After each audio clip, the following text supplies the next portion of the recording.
Well, tell me about meeting Dick Van Dyke and how the chemistry between you two developed. Um, I don't know. He's a nice guy. I think I'm a nice lady, and we just liked each other right from the beginning.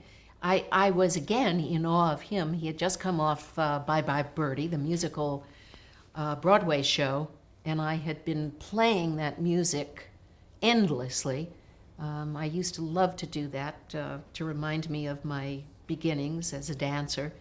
And he was a dancer, self-taught, um, and so good looking. There was just right away a sense of being very happy, very safe in the talent that he shared with me, and very comfortable in humor that we shared, and an appreciation for each other's gifts.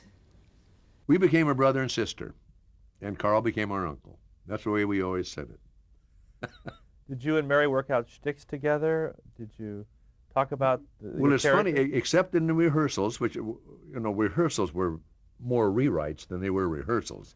As we got on our feet and worked things out, ideas would come, and Marge Mullen, who was our script gal, had an entire book called SOS, Some Other Show.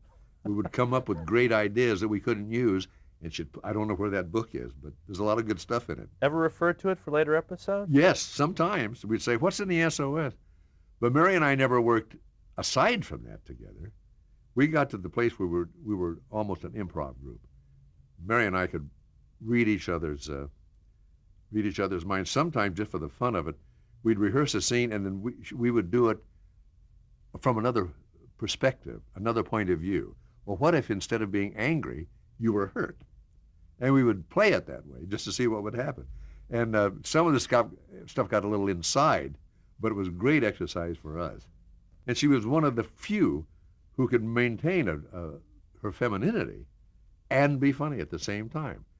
You have to go as far back as Carol Lombard or Myrna Loy for me to find someone who could play it that well and still be tremendously appealing as a woman.